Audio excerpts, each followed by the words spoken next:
시청자 여러분 안녕하십니까? 김동수입니다. 긴급으로 여러분들에게 또 하나 전해드리겠습니다.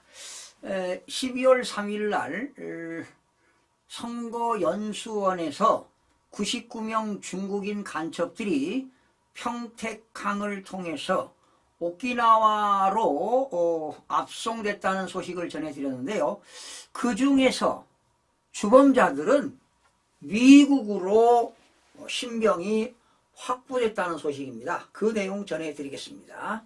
자, 지난해 12월 3일 한미 공조작전으로 국내에서 검거된 중국인 간첩 혐의자 중 우선 체포 대상 인물이 주일 미군 기지를 거쳐서 미국 본토로 압송된 사실이 추가로 밝혀졌습니다. 오늘 복수의 국내 정보 소식통에 따르면 12월 3일 비상계엄 당일 계엄군은 미군과 공동작전으로 경기 수원 권성구에 있는 선거연수원 서쪽에 있는 A 건물입니다. 그게 이제 공동주택인데요. 소유자는 선거관리위원회가 소유하고 있습니다. A 건물을 급습해가지고 중국 국격자 차이니즈 스파이 간첩들을 99명의 신병을 확보했으며 체포한 이들은 미군 측에 인계를 했습니다. 사안에 정통한 이들 소식통은 붙잡힌 중국인 간첩 혐의자들 중 주범으로 체포 대상에 오른 이들은 항공편을 통해 선순위로 일본 오키나와와 미군 기지를 거쳐 미국 본토로 보내져 신문이 이루어졌다고 스카이데일리가 확인했습니다. 지금 스카이데일리 조정진 대표이사하고요. 지금 전무 그리고 일부 기자가 지금 새벽 2시에 그 트럼프 대통령 취임식이 있는데 그 취임식에 갔죠. 자, 이 사실을 확인해준 복수의 소식통은 본지의 5.18 진실 찾기 시리즈 취재 과정에서 신뢰를 쌓은 국내 정보 개통 관계자들입니다. 소식통에 따르면 협의자들은 군용기 또는 군함을 통해 이송된 것으로 알려졌으나 기종과 압송 방식에 대해서는 함구했습니다. 이에 대해 익명의 군사 전문가는 군 작전 경로와 수단은 대통령의 동선과 마찬가지로 보안사항이라며 특히 군사 이동 경로가 노출되게 되면 후발 작전 시 테러 위협이 따를 뿐 아니라 천문학적 예산을 들여서 작전 매뉴얼을 수정해야 하는 어려움이 따르다는 것을 군 당국도 잘 알고 있을 것이라고 스카이데일리에 설명했습니다. 앞서 지난해 12월 3일 수원 선거연수원에서 붙잡힌 중국인 간첩 혐의자들은 한국과 미국 선거 조작에 개입했을 뿐 아니라 우리나라 댓글 조작에도 관여했다는 자백을 미 정보당국이 신문 과정에서 확보한 것으로 드러났습니다.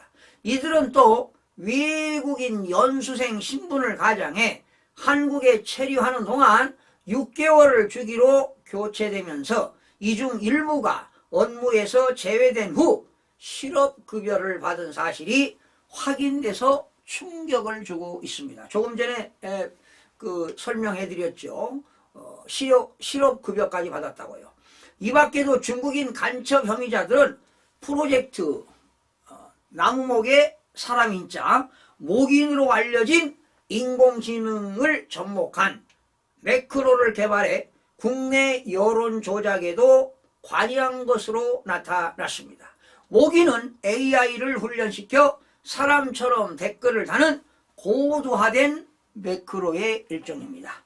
중국 정부는 자국민이 지금 체포 압송됐는데도 스카이데일리가 16일자 온라인 첫 보도 이후 지금까지 공식 입장을 내놓지 않고 있습니다.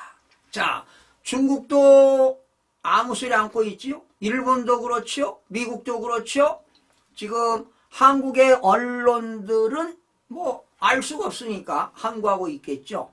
자, 그런데 선거관리위원회가 이런 내용을 진짜라면, 자, 이런 내용이 언론에 공개가 됐으면 잘못된 기사다. 그러면 고소고발할 거 아니겠어요? 그런데 선거관리위원회도 지금 항구하고 있고요. 그러나 선거연수원에 그 A동, B동, C동, E동 여러 그 건물이 있는데요. 이 A동은 공동주택입니다. 그런데 중국인들이 얘네들이 여기서 합숙을 하면서 선거 조작도 하고 댓글 조작도 하고 그리고 또 인원이 교체되게 되면 실업급여도 받고 자 이런 것들이 지금 선거관리위원회도 지금 항구하고 있고요. 모든 언론들이 항구하고 있습니다. 가짜다. 그러나 지금 상황으로서는 이 스카이 데일리가 보수 언론인데요. 지금 조정진 대표는 미국에 지금 취임식에 가 있습니다.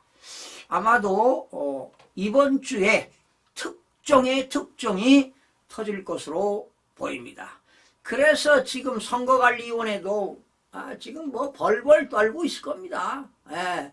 그리고 더불어민주당 이 가짜 국회의원들 언제 탄로 날까봐 지금 몸살이고 있는데 이거 22대 국회의원 이거 무효입니다. 무효. 예? 한두 명도 아니고 지역구 국회의원이 53명인데 이자들 다 가짜 국회의원 아니겠어요? 가짜 국회의원이 발의한 법안 무효입니다. 예. 그리고 탄핵소추안 발의한 것도 무효. 모든 게 원천적으로 무효가 되어야 될 겁니다. 그래서 다시 재선거해서 하게 되면 뭐 200석 이상 나오면 안정적으로 남은 기간에 윤석열 대통령이 복귀해서 안정적으로 국정을 운영할 거 아니겠습니까? 네, 그렇습니다, 여러분. 자, 이번 주에 좋은 소식이 있을 것으로 예상이 됩니다. 시청해주신 여러분 고맙습니다.